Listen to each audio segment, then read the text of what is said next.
What up, cucks? It's the haters 2021. You know what that means. Another great year ahead of us with some nice videos, nice rants, things of that nature, motherfucks. Once again, we keep growing, and once again, I keep changing it up, motherfucks. I keep changing it up.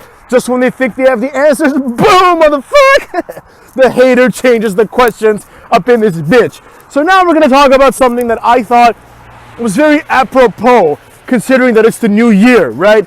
You know, wrestling works in seasons, if you really think about it, right? After WrestleMania, it's a new season. But we, the rest of us, still work in years. You know what I mean? So now we're going to look to see what wrestlers in the past have actually lived up to their name and what wrestlers have been completely blown out of proportion. And we're going to do that by starting to talk about the top 10 wrestlers that have been the most overhyped and that actually have sucked ass, right? Let's be real here. Now, few ground rules, motherfuckers. Certain types of wrestlers are not going to appear on this list, right? So, for example, it's easy to argue that Becky Lynch is overhyped, right? But at the same time, you can also argue that Becky Lynch has been a huge success. You know, at the very least, she is successful. Like, is she going to outdraw Stone Cold? Of course not, right? But she will outdraw, I don't know, Bayley. You know what I mean? So therefore, she's not as overhyped, right? At least compared to some of the other people on this list. So, without further ado, let's get to it. All right, so coming in at number 10, right? Number 10, not so bad, you know? Being number 10 on this list, not so bad. I do have to say so myself. Number 10, Asuka, right? Asuka, I mean, here's the thing about Asuka, guys, all right? I don't even hate Asuka that much. As a matter of fact, I'm really enjoying this new Asuka, the one that wears like the crazy paint on her face and just is screaming nonsense. I like her. I don't know why, but I do. I enjoy this new Asuka, you know? However, the original Asuka, the one that was like this like detached, like quasi heel, who would just say like, next question, you know, because she didn't speak English and she was supposed to be this badass from Japan. That Asuka sucked ass, all right? That Asuka was garbage, all right? I'll explain why, you know what I mean? A lot of people are probably thinking, what? That Asuka was great. No, she wasn't. Cooks, and I'll tell you why, all right? She wasn't great because she was presented as if she was this like unbeatable force, right? And there's really nothing about her that screams to me unbeatable force. You know, why? She has like one submission move, you know what I mean? What's so great about her? First of all, she's old, all right, motherfucker, she's old. Now, I ain't gonna discriminate on anyone on age, right? Of course not, right? But when she's like 37, a few years ago, whatever the fuck how old she was, and Mickie James is like 1 year older than her, right, but looks like 50,000 times better and looks younger, right, and in better shape and everything else, Mickie James is presented as the old bag, you know? They're like, oh, you're too old, Mickie. What do you mean I'm too old? A person 1 year younger than me is just dominating everyone. She's beating everyone like with no problems. You know? So how is age a problem, right? So that Asuka sucked ass, and she was presented, I believe, partly because of like the Dave Meltzer people, right? As if she was this like best wrestler in the world. Like people were starting to include her in their top fives, you know? They're like, who are the best 5 wrestlers right now? Well, I don't know, Rollins, Daniel Bryan, Asuka, get the fuck out of here, you know what I'm saying? Like, get the fuck out of here. She's not better than Tony Nese, you know what I'm saying? Shut the fuck up, be honest, you know? So that's why she was overhyped, in my opinion. But, nonetheless, you know, number 10, not so bad. The other people are way more overhyped, right? At number 9, we have Kairi Sane. I know what everyone's thinking right now. Literally everyone is thinking. Hater, what's the difference between Kairi Sane and Asuka in the way they were booked? Absolutely no difference at all. However, I like Asuka more, you understand what I'm saying? So that's why Kairi Sane needs to be acknowledged as being more overhyped than Asuka. Asuka at least is entertaining, you know? She tries. Kairi Sane comes out just like a pirate, right? And does a shitty elbow drop that everyone has to pretend is the best elbow drop of all time, you know? It's like, it just looks weird. You know, first of all, she's like 70 pounds. So it's not the best elbow drop because it's not believable. You know what I mean? Anyone can take that elbow drop. I don't care how high she flies or how she twerks her body in midair. It doesn't matter to me, dog. It doesn't matter. She's too small. It's not believable. You know? So for that reason alone, the fact that people kept saying she had the best elbow drop in the business, some people were even saying it's the best elbow drop of all time, is ridiculous. So overhyped as a mug, you know what I'm saying? Now, let's get to some better names. People that people actually talk about sometimes, you know what I'm saying? Number 8, we got none other than Mucho Lucha himself, motherfuckers. Ricochet, Mucho Lucha, right? Ricochet, this guy, they brought him in as if he was Brock Lesnar, you know what I'm saying? They brought him in, they're like, oh, the two of the best wrestlers in the world are Ricochet and Will Ospreay. Shut up, cuck. Get your ass to 205 Live is what I thought, you know what I'm saying? This guy came out there, Ricochet is not so bad. That's why he's number 8. Because he's not so bad, right? But he is overhyped, so you have people like Mustafa Ali, like he's better than Mustafa Ali. But nobody gives a shit about Mustafa Ali. No one's ever said Mustafa Ali is like a hidden gem. Nobody gives a shit about Mustafa Ali. Like if they find Mustafa Ali tomorrow, there will be like one day of people talking about it, and that's it. Nobody will give a fuck. Nobody would even care if he goes to TNA. Like no one's gonna pretend. Like at least with people like Eric Rowan, people pretend. They sit there and they pretend. They're like, oh, Eric Rowan was great. He was held down. No one's gonna pretend with someone like Mustafa Ali. No one's gonna be like, wow, WWE really misused him. They're gonna be like, oh, he just got fired. Like they'll treat him at best as a Zack Ryder. You know what I mean? So Ricochet, on the other hand, he is someone that has traveled the world, right? And they keep saying how great this guy is. I mean, he's very athletic. I give him that. But that's about it, man. That's the beginning and end of his abilities. Like he ain't this gangster. Like he's not good. So, anyways, Ricochet, number 8. He's lucky to be this high. I mean, I really don't know where else to put Ricochet because he is what he is. You know what I mean? He does have some talent, right? He does come with some capacity to wrestle and do these things. So I don't know. I mean, we'll see. But Ricochet, definitely overhyped. People definitely pretended that he was like this great wrestler that he really isn't. You know what I mean? And at the end of the day, his career speaks for itself, right? He had like a minimal impact on NXT, right? Which by NXT standards isn't really a big impact anyways, right? Then he went to the main roster where he floundered completely. What do you expect, right? What do you expect from this jobber? So anyways, that's Ricochet right there. Let's move on to the next person, motherfuckers. Next up, we have, of course, that's right, motherfuckers. This one might surprise a few of you. Samoa Joe. That's right, I said it. Samoa Joe, way overhyped. Way overhyped. Now, again, Samoa Joe, when he first started out in TNA, where he wasn't overhyped because he was like this new guy that came from ROH, which at the time, like 10 people watched, right? That was cool. That Samoa Joe was cool. He was legit because he was booked the way he was, It's not like he did anything himself that led people to believe that he was great. It's just the way he was booked. He was booked as an unstoppable machine. Now, he was booked as an unstoppable, kind of as an unstoppable machine, right? He was booked as like a fat guy in the cruiserweight division. Let's call it what it is, right? But there he was kicking ass and taking names, And it was clear that he was going to have a good career ahead of him. He didn't really have a good career in TNA. Like he won the title like once, and then before you know it, he was teaming up with Magnus, feuding over the tag team titles, like some bullshit like that. But Samoa Joe, when he came to WWE, people started pretending like he was going to be the next Goldberg. You know what I mean? It's fucking Samoa Joe. It's a fat guy with 4 or 5 moves who has no personality. I'm sick and tired of this horse shit. People saying like, oh, Samoa Joe's promos are great. He's great on the mic. No, he's not. He's just a guy that yells. All he does, he's like me. He just sits down there and yells, motherfuckers. You know what I'm saying? At least I got some humor in my bitch. So that's what I'm saying, It's as simple as that. Like, he is not someone that, that really brings anything to the table, right? Like, there's people, obviously, that are way better on the mic than him in WWE, like The Miz, right? There's people that are obviously way better wrestlers than him and also look better than him, like Lashley. So what the fuck is it that he brings to the table, To me, it seems like all he does is he brings that indie attitude, that indie cancerous attitude of like, I worked my ass off to be here, therefore, like, I deserve more respect than you, I know that in recent interviews he said otherwise, apparently, but nonetheless, he does have that attitude of like, I busted my ass to be here. Like, so what? So did everyone else. Do you think Funaki didn't bust his ass in whatever bullshit dojo he was at in Japan?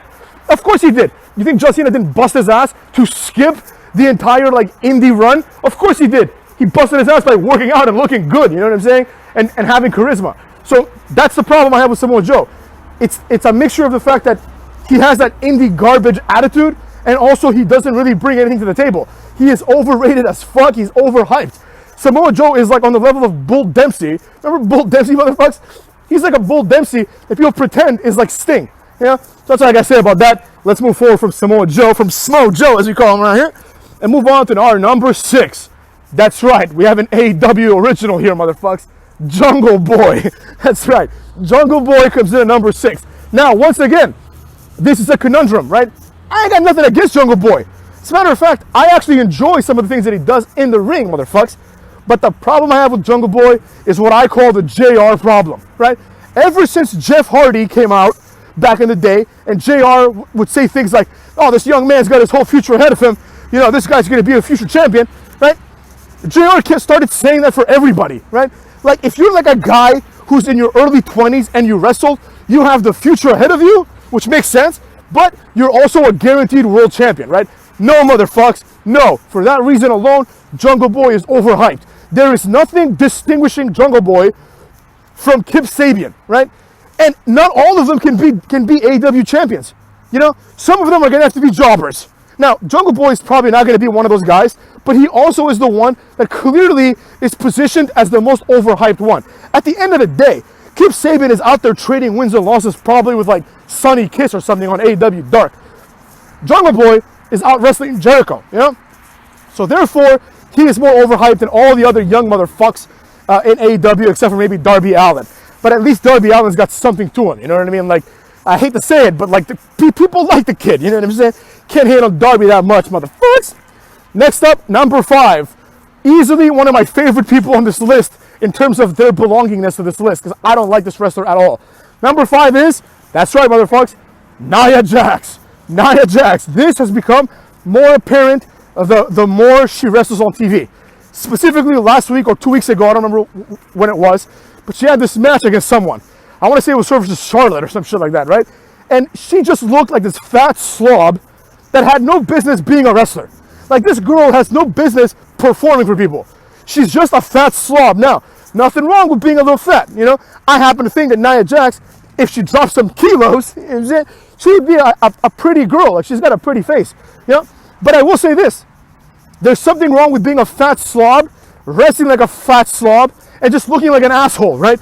Like, Nia Jax is the kind of wrestler that she'll do a leg drop, and if she misses, she'll just sit there like a fat fuck and wait for someone to attack her, you know what I mean? Like a stereotypical fat wrestler who just like stands there, oh, I missed, and then just stands there like an asshole, like Braun Strowman running into turnbuckles. You know what I mean? She's like that, right? And it makes no sense, number 1. 2, I'm enjoying her character a little bit, but 2, it's clear as day that when they first introduced her, they were like, the epitome of beauty and strength, Nia Jax. And I'm like, what the fuck is this jobber? Like, this woman is a jobber. Like, she's like this generation's Victoria, except Victoria was awesome. You know what I mean? Victoria was underrated, motherfuckers. But Nia Jax sucks. So that's what I gotta say about that. I think it speaks for itself. She's just a fat girl who wrestles like a fat girl, right? And plays the fat girl bully. Like, it's so stupid. You know? Overhyped as shit.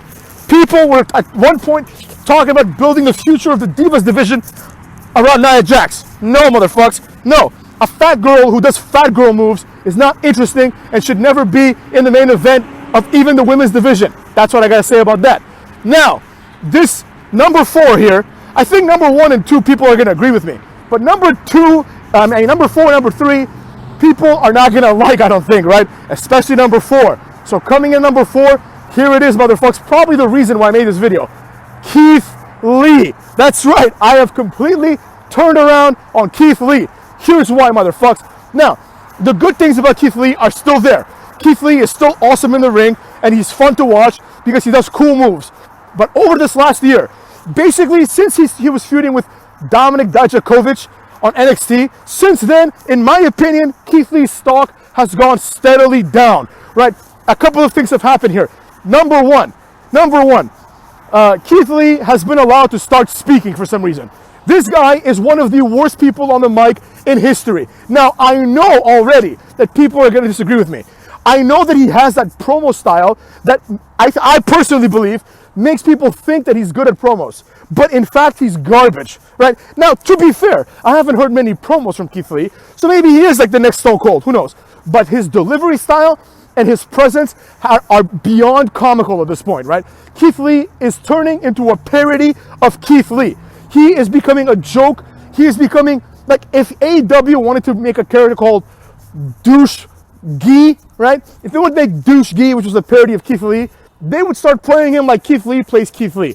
That's the problem I have with Keith Lee. First of all, his promo style. Like, he talks as if it's unnatural. You know what I'm saying? Like, it's kind of like what Triple H would do his promos, where he'd be like, I'm the game, right? But at least in the 90s, that voice, that speaking, that demeanor was cool. Now, it wasn't cool enough where you could fake it and still be cool, That's why The Rock buried Triple H's ass when he made fun of his accent, right?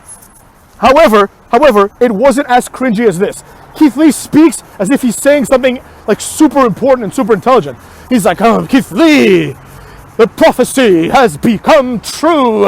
I did it for you. Like, shut the fuck up, you know what I'm saying? You sound like a retard, you know? So that's one thing that I'm starting to hate about Keith Lee, is I don't want to hear this fat fuck talk, all right? I don't want to hear him talk anymore. He's not entertaining to listen to, right? Secondly, I don't want to be like a smart and say that he's limited him completely, but I am not enjoying his main roster run. Keith Lee does not feel like a main eventer yet, motherfucks, because a few months ago, you had him on NXT jobbing to Karrion Kross. Now, unless you plan on bringing Karrion Kross to WWE Raw or SmackDown, making him the champion, I cannot buy the possibility of fucking... Are you kidding me? Of Keith Lee going on to main event WrestleMania. It's ridiculous. It is ridiculous. It is the equivalent of having Dexter Lumis go on SmackDown and feud with Roman Reigns. Absolutely not.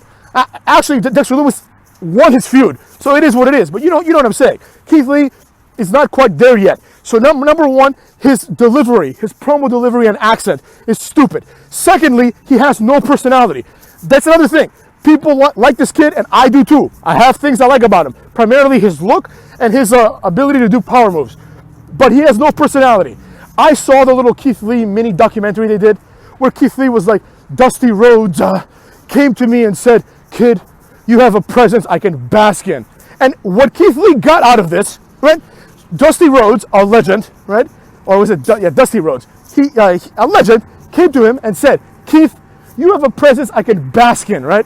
Like basically he's saying, kid, you have presence.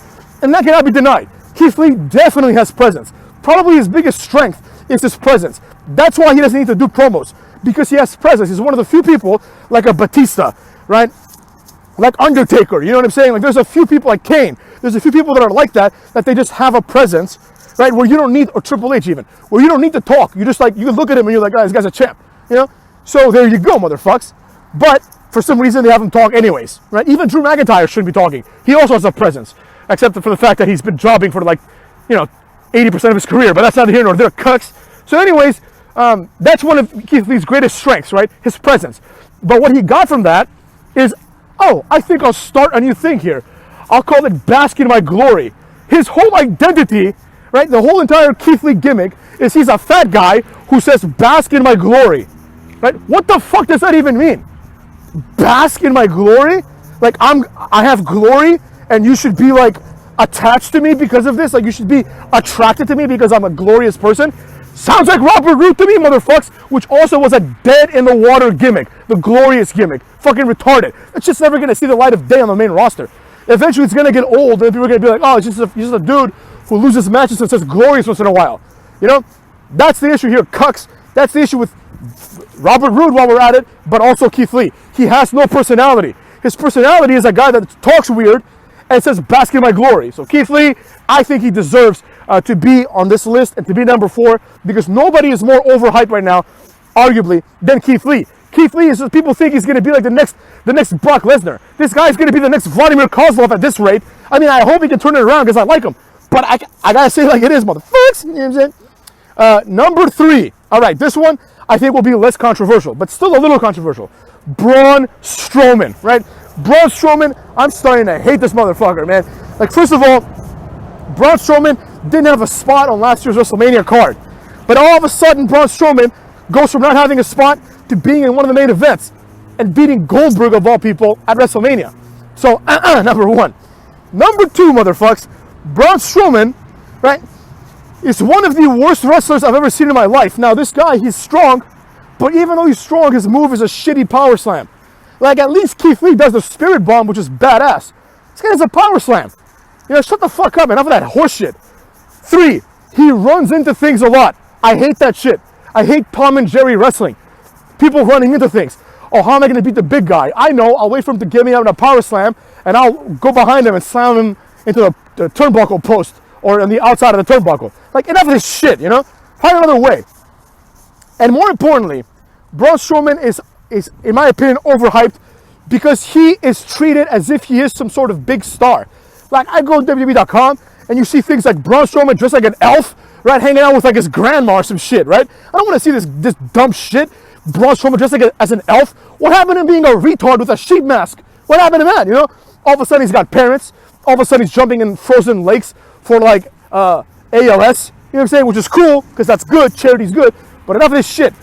Enough of Braun Strowman being Braun Strowman, the current one. You know, this cuckold with his mouth open doing these like beta male pictures, right? He's supposed to be a badass. And I have a feeling the real guy that plays him is a badass. I have a feeling that he's no cuck at all. I have a feeling that when they tell him, they say, Braun, wear this elf outfit and hang out with Alexa Bliss and smile like a goof. I have a feeling that he thinks I am prostituting myself. I should power slam all these jabrones one by one. But that's not what he's doing. What he's doing is being a jobber on Raw and not really accomplishing anything with his career because of his overhyped nonsense, right? He's overhyped, but he is easily recyclable into the mid-card as he has been many, many times, right? Now I think he's like out because he attacked whatever, Pat Buck or whatever the fuck that guy's name is, and he's like suspended. But whatever, who cares? I do not look forward to his return, and I don't care. Coming in number 2, we have a tie. Now there's still going to be a number 1, but at number 2 there's 2 wrestlers that are so similar, and their hype was so similar, and their failure was so similar that they had to be considered as one thing, in my opinion. Coming in number 2, we have the duo of Sin Cara and Hideo Itami, motherfucks. Has anyone ever been more overhyped than Sin Cara and Hideo Itami? The only reason these two cocksuckers aren't in the number 1 spot is because I think everyone really knew that their ceiling was going to be mid-card champion, right? But they were not presented as such in the beginning, right? A lot of people, I'm sure, thought these guys might be like NXT champion if NXT was around at the time when they debuted, and then they might go and feud for the Intercontinental title, be the next like Kofi Kingston before Kofi Kingston became a main eventer, right? And that's fine. Both of these guys could have fit that role decently well. I mean, not really in my opinion, but decently well, right?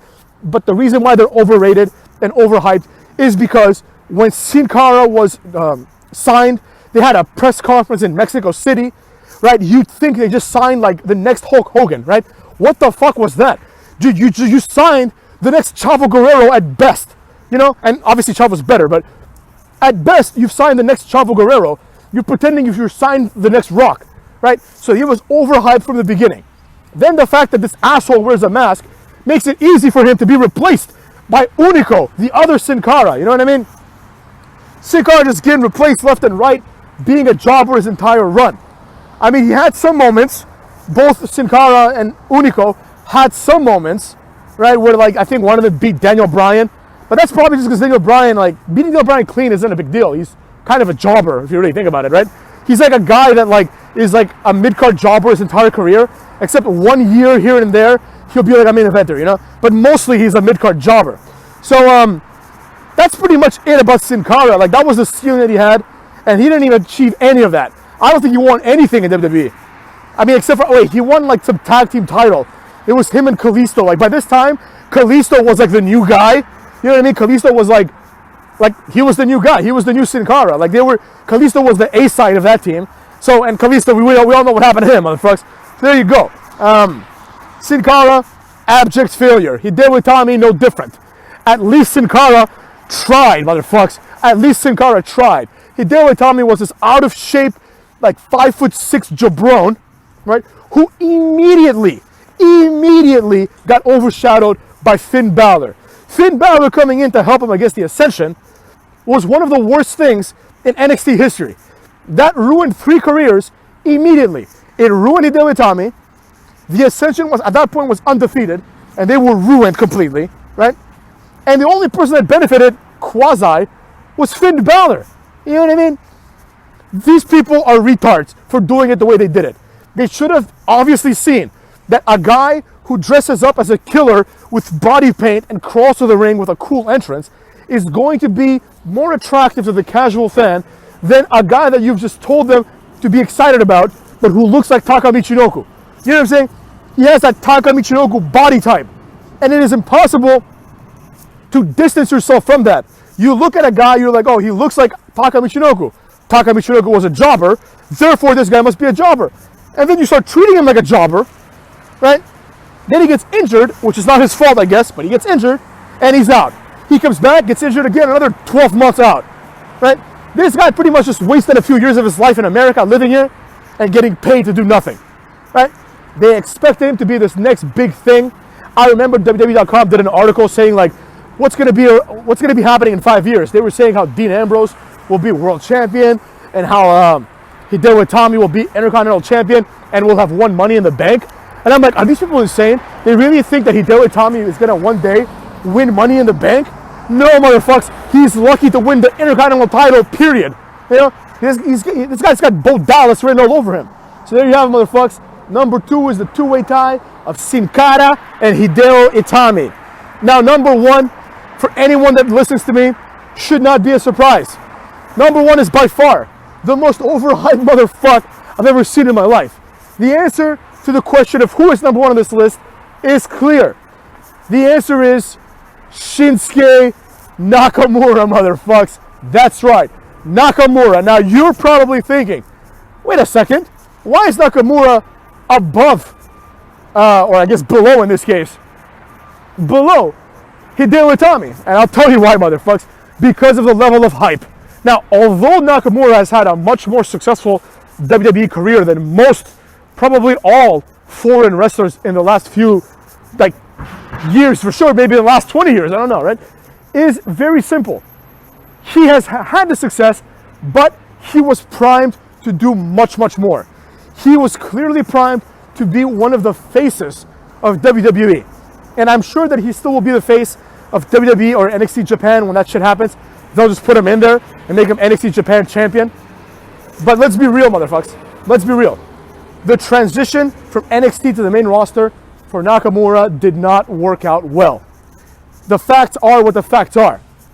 Nakamura was supposed to be a big deal. Nakamura was in one of the main events of WrestleMania.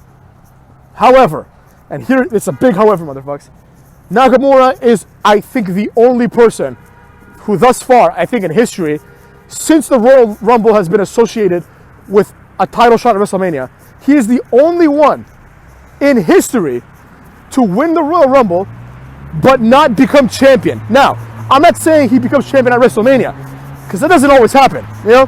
For example, The Rock won the Royal Rumble in 1999 or 2000, whatever the fuck it was, and he did not win at WrestleMania. Triple H won at WrestleMania. However, Triple H, nonetheless, dropped the title to The Rock at Backlash, right? After The Rock won the Royal Rumble, he was re-legitimized as a number 1 contender type motherfucker. And therefore, he was re-legitimized as a guy that could easily beat Triple H and become the champion. This happens to everyone, motherfuckers. Everyone that wins the Royal Rumble eventually wins the title. What the hell is this guy doing? Some guy's backing up into me. So, there you go. You know what I'm saying? A lot of things have to fall in place for someone to fail this bad. You cannot win the Royal Rumble and then go back to the mid-card like that same year. You know what I mean? I can't think of anyone. I'm trying to think of it now, motherfuckers. Everyone that wins the Royal Rumble becomes a champion the next year. Through thick or thin, somehow it happens, motherfuckers. Somehow it happens. You know, you might lose it at Mania. You might beat John Cena and cash in your Rumble victory before or whatever, you know. But the facts are what the facts are. Eventually, you get your hands on the strap, except for Nakamura. Think about the level of hype that was lost. Think about that. They took a guy who they thought was good enough to win the Royal Rumble, one of the most prestigious things in the WWE. I would even argue that winning the Rumble is more prestigious than winning the WWE title. I actually would believe that. Because unless you're Nakamura, that means that you are going to become WWE champion relatively soon, and you're going to do so either at WrestleMania or on a big-time WrestleMania level feud that will start at WrestleMania and might end a few months later. However, this rule does not apply to the overhyped jobber that is Nakamura. And here's the kicker, motherfuckers. I actually like Nakamura a little bit, you know? Like, is he a guy with 2 moves and very little charisma? Yes. But I like him. I don't know why. Maybe that speaks to his charisma. I enjoy him, you know? I enjoy the matches that he has. I enjoy the way he kicks people in the face. It looks real. You know, I enjoy him a bit. However, it is what it is, cucks. It is what it is. And what it is a wrap, motherfuckers. It's a wrap. Nakamura has failed. I honestly believe the only reason they keep this jobber around is so when they eventually expand into NXT Japan, they just send him in there as like general manager, like in a William Regal role, or initially as like the guy who's going to be their champion, right? He can become the first NXT Japan champion, and then the first NXT Japan jobber that beats him for the title at the Tokyo Dome probably is already made. You could get anyone. You can get like some 21-year-old Japanese up-and-comer, and he can become the next big thing by beating Nakamura at NXT Japan, either for the title or before the title. Who the fuck knows? So that's why I think that they're keeping his ass. Otherwise, no one cares, motherfucks. And that has been your list of the 10 most overhyped cuck motherfucks in wrestling history. Bitches!